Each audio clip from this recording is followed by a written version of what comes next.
Welcome back, everybody, to another deep dive with me. Glad to be back. And today we're going to be doing a deep dive on the enigmatic Elon Musk. Oh, boy. And the source material that we're going to be using is Ashlee Vance's biography, Elon Musk, Tesla, SpaceX, and the quest for a fantastic future. Great book. So we're going to be looking at, the man behind the myths, the experiences, the drives that shaped him into this iconoclastic innovator that he is today. Yeah, it's really interesting because the book, it's not just like rah-rah, he's successful and everything. It really does get into like the ambition and the resilience required to like challenge norms, even if it means being perceived as a little unorthodox. Well, and the book actually starts off with a scene that I think perfectly encapsulates this. Oh, yeah. So imagine, this like late at night after this intense multi-hour interview. Right. At some swanky seafood place. Okay. Musk and Vance are parting ways, and Musk turns to Vance and says, "Do you think I'm insane?" Wow, what a question. Yeah. No, that's a really revealing question, I think, because he's self-aware enough to know that his aspirations probably sound crazy to most people. Yeah. It's almost like he's testing Vance. Yeah. Like, can you handle my world? Right. Can you handle this? Yeah. Can you comprehend this audacious vision that I have? Exactly. Pretty memorable way to kick off a bio. For sure. But to understand why he might even ask such a question, you need to look back at where he came from. Yeah. His childhood in South Africa. Mm-hmm. And it's interesting because it was a mixture of privilege and emotional turmoil. Yeah, a lot of people don't know that, he excelled academically. Like, he taught himself basic programming in 3 days. Wow. But he also faced relentless bullying. His parents' divorce had a really big impact on him. It's like he sought refuge in books and computers, right? Yeah. Finding comfort in those worlds of logic and innovation. Absolutely. And the book also talks about, his relationship with his father, which was kind of a difficult one. He was a brilliant guy, but really demanding. Oh. And so you can see how those experiences, even though they were really tough, might have actually shaped him. Yeah. Giving him that resilience and drive to prove himself. It's almost like he developed this superpower to compartmentalize. Oh, yeah. And to push through adversity to focus on what he wanted to achieve. For sure. And that focus ultimately led him, first to Canada and then to the U.S. Right. And he was fixated on Silicon Valley, right? Yeah, that was the goal. That was the destination. Yeah.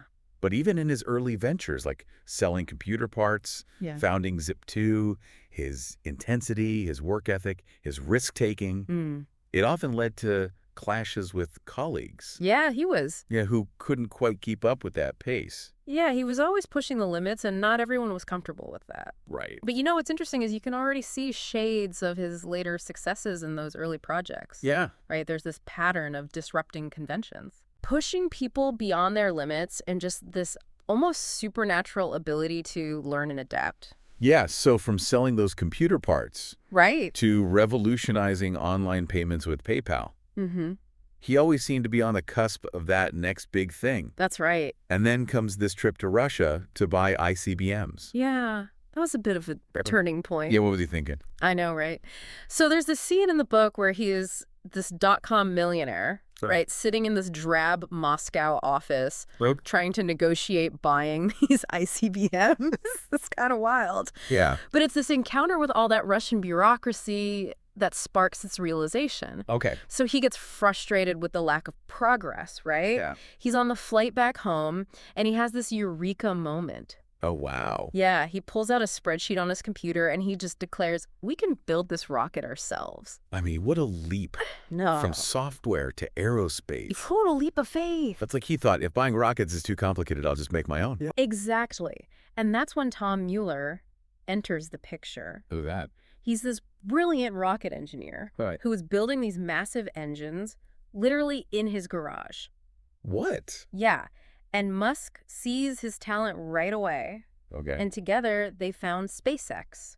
Wow. Yeah. So the early days of SpaceX, it's like something out of a movie montage. Really? Yeah. Long hours, setbacks. They were working out of a converted warehouse. Oh, wow. And he was just pushing these engineers to their absolute limits. So it must have been chaotic. It was more than just building a rocket, though. Okay. It was about challenging the entire aerospace industry. Right. He wanted to bring that Silicon Valley speed and agility Okay. to a sector that was really stuck in its ways. Yeah. And the book really captures the drama of those early Falcon 1 launches. Right. Especially the first 3 attempts. Yeah, I can imagine. Like nail-biting stuff. Yeah. But those early launches, they were really important because they revealed a lot about Musk's management style. Oh, how? Yeah, so he was really demanding, often quite harsh. Oh. But he also inspired his team by being in the trenches with them, solving problems alongside the engineers. Okay. And then that 4th launch, it was just this incredible moment, years of effort defying all the odds. Yeah.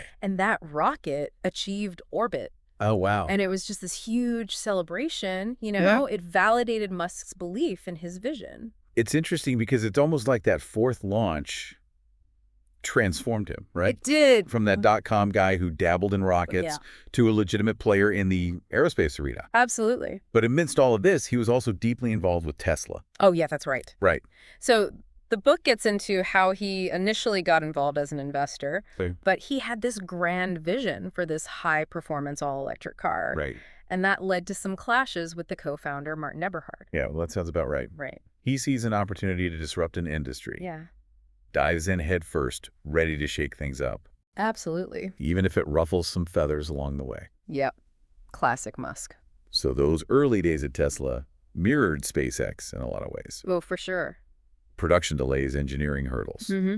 And then the 2008 financial crisis almost dealt a fatal blow. Almost took them both down.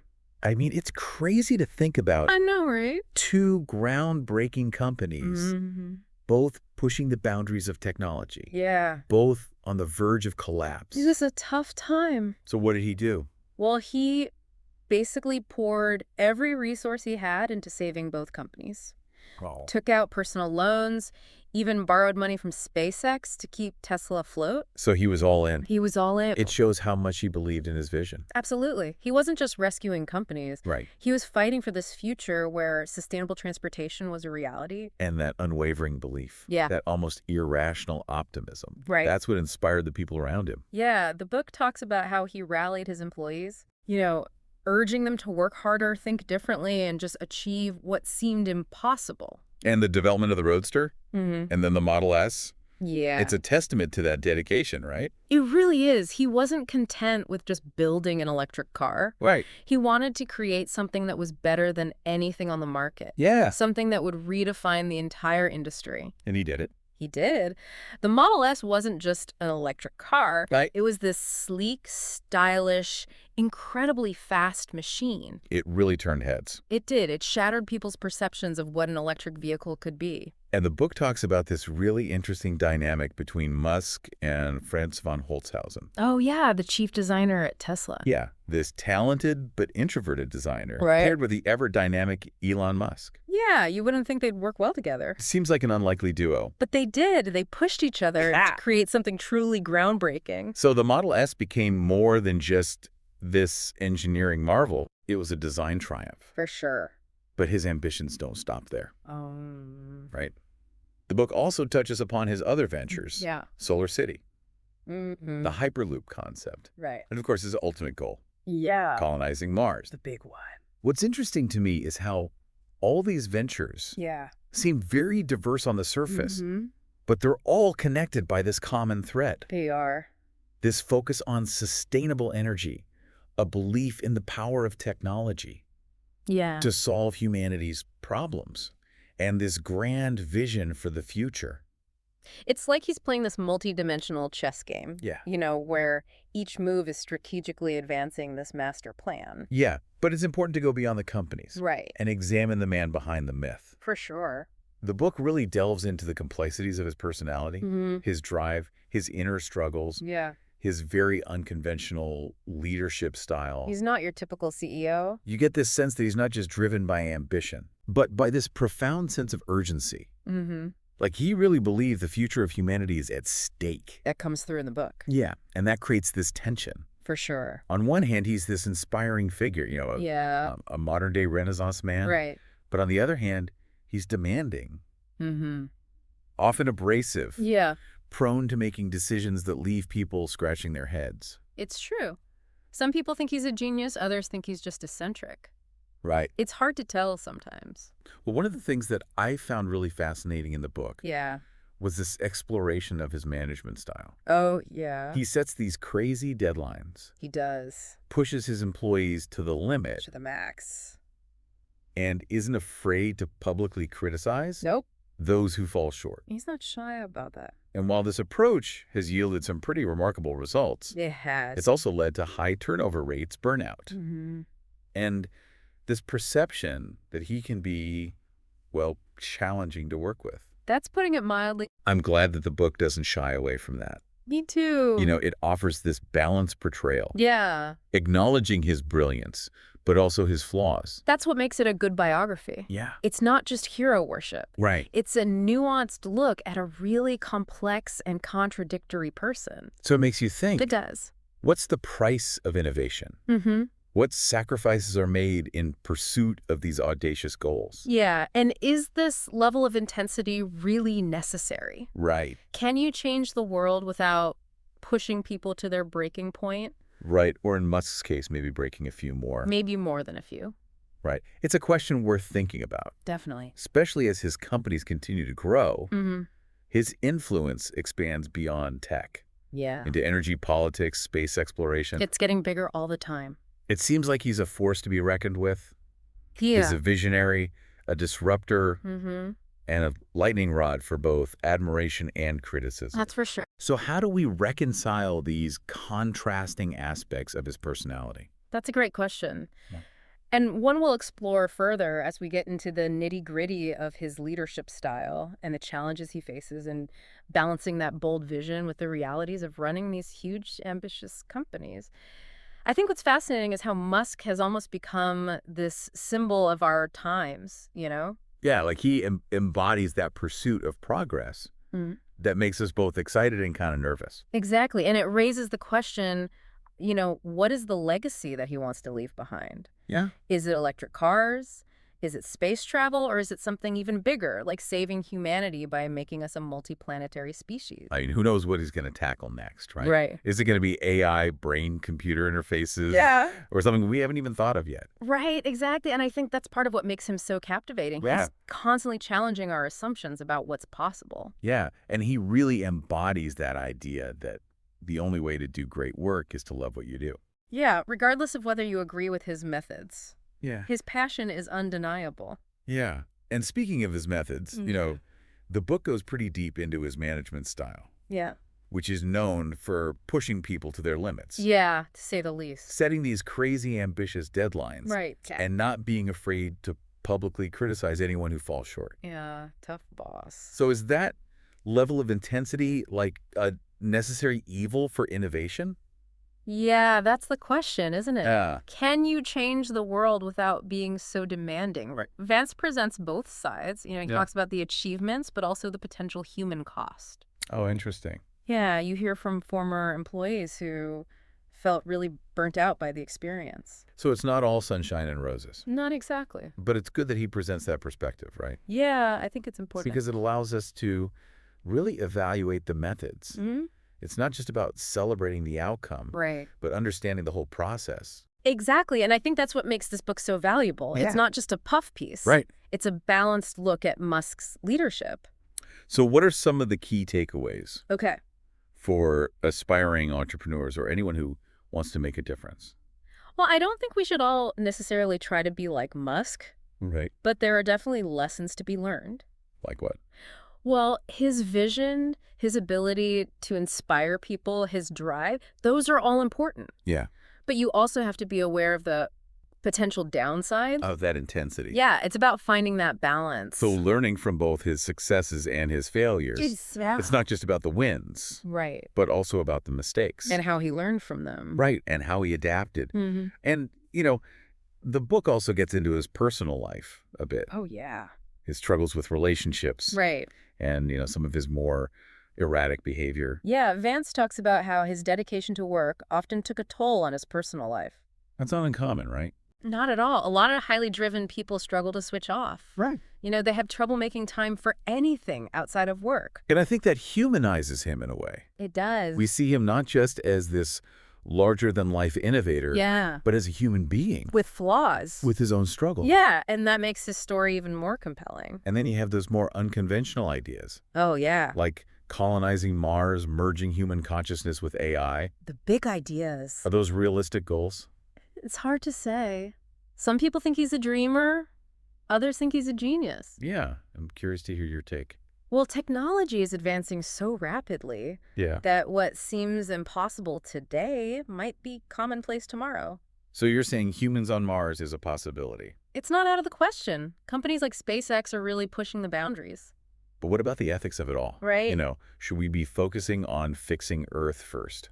That's a valid point, and Musk acknowledges that. But he also argues that becoming multiplanetary is crucial for our long-term survival. So it's like backup plan. Exactly. In case things go really south here. That's the idea. And what about merging with AI? That one's even more out there. It is. But Musk sees it as a way to prevent AI from becoming a threat. So he's worried about machines taking over. Yeah, he thinks that by merging with AI, we can stay in control. It's a pretty wild concept. It is, but the field of brain-computer interfaces is growing quickly. Yeah. So who knows what the future holds? I mean, it's all very thought-provoking. It is. And it's a testament to Musk's willingness to tackle the big questions. Yeah, he's not afraid of controversy. Whether you agree with him or not, he certainly makes you think. He does. He's a catalyst for these really important conversations. About the future of humanity? Yeah, and the role of technology. Right. He challenges the status quo and pushes us to think differently. So beyond the companies and the big ideas, what are some broader takeaways from his story? Well, one thing that stands out is his emphasis on first principles thinking. What's that? It's about breaking down problems into their fundamental elements. Okay. So instead of just following tradition, you figure out the underlying principles. And then you build from there. Exactly. That's how he comes up with these innovative solutions. So challenge your assumptions. Yeah, and don't be afraid to question the way things have always been done. What else? Well, his resilience is pretty remarkable. Oh, yeah. He's faced so many setbacks. And he always bounces back. He does. Failure is just part of the journey. It's how you handle it. Exactly. And I think his unwavering belief in his vision is also inspiring. Oh, absolutely. Even when everyone else is doubting him. Yeah, that passion is contagious. Yeah, and it fuels his drive. It does. So, yeah, his methods might not be for everyone. Right. But there's a lot we can learn from them. There is. About innovation leadership and pursuing your dreams. No matter how crazy they might seem. He's a complex guy. He is. But there's no denying his impact. Not at all. And as we move into the future, his ideas are only going to become more influential. For sure. And they'll continue to shape our world. In ways we can't even imagine. So as we keep exploring his life and work, I think it's important to think about what we can learn from him, both the good and the bad, and how we can apply those lessons to our own lives. Absolutely. He's a fascinating case study. He is. In ambition, resilience, and the pursuit of excellence. And that's why his story continues to resonate with so many people. It's a reminder that we're capable of great things. Yeah. If we're willing to challenge the status quo, think differently. We embrace the unknown. Okay, so let's talk about those audacious ideas, colonizing Mars, merging with AI. Yeah, those are big ones. I mean, they seem like they're straight out of science fiction. Right, but that's Musk for you, always pushing the limits. So let's start with Mars. Why Mars? Well, he believes it's essential for humanity's survival. You mean like a backup planet? Exactly, a hedge against all the risks we face here on Earth. Like climate change, asteroids, that kind of thing? Yeah, all those existential threats. But wouldn't it be better to focus on fixing Earth first? Well, a lot of people say that, and it's a valid point. Yeah. But Musk argues that becoming a multiplanetary species is crucial for our long-term survival. So he sees both as important. Right. It's not either. It's both hand. Okay, and what about AI? He seems to have this love-hate relationship with it. He does. He sees the potential benefits, but also the potential dangers. Yeah, like it could solve all our problems or it could turn on us. Exactly, and that's why he's so interested in Neuralink. Neuralink? Yeah, that company he founded that's developing brain-computer interfaces. So he's trying to merge humans with AI. That's the idea. He thinks it's the only way to stay ahead of the curve. And prevent AI from becoming a threat. Right. He's worried about superintelligent machines taking over. I mean, it sounds crazy, but... It does, but who knows what the future holds. Yeah, I guess we can't rule anything out. And that's what makes Musk so fascinating. He forces us to confront these really complex questions. About the future of humanity and technology. Exactly. He's not afraid to push the boundaries, even if it makes people uncomfortable. So he's a catalyst for debate. He is. He makes us think about the world in new ways. Okay, so we've covered a lot about Musk, his childhood, his companies, his ambitions, his fears. It's been a wild ride. What are some of the key takeaways for our listeners? Well, I think one of the biggest ones is the power of first principles thinking.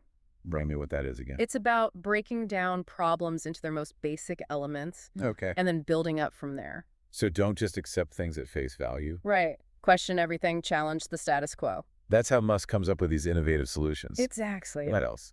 Well, his resilience is also pretty incredible. Oh, yeah. He's had his share of setbacks. He has, but he never gives up. He always finds a way to bounce back. I think that's a really important lesson for all of us. Failure is just part of the process. It's how you learn and grow. Exactly. And finally, I think his unwavering belief in his vision is really inspiring. Oh, for sure. He's not afraid to dream big. Even when everyone else thinks he's crazy. Right. He just keeps pushing forward. And that passion is contagious. It is. It inspires those around him to achieve amazing things. So yeah, Musk is a complex figure. He is. But there's no denying his impact on the world. He's changed the way we think about technology innovation and the future. And I think his story offers some really valuable lessons for all of us. It does lessons about leadership resilience and the importance of pursuing your dreams. Even if those dreams seem impossible. Exactly, because as Musk has shown us, anything is possible if you're willing to work hard and never give up. Well, this has been a fascinating deep dive. It has. Thanks for joining me and for sharing your insights. My pleasure. And to our listeners, if you enjoyed this episode, be sure to subscribe for more explorations of fascinating topics. And let us know what you think of Elon Musk in the comments. Is he a genius? Is he a madman? Or is he somewhere in between? Oh, we want to hear your thoughts. And until next time, keep asking questions and keep challenging the status quo.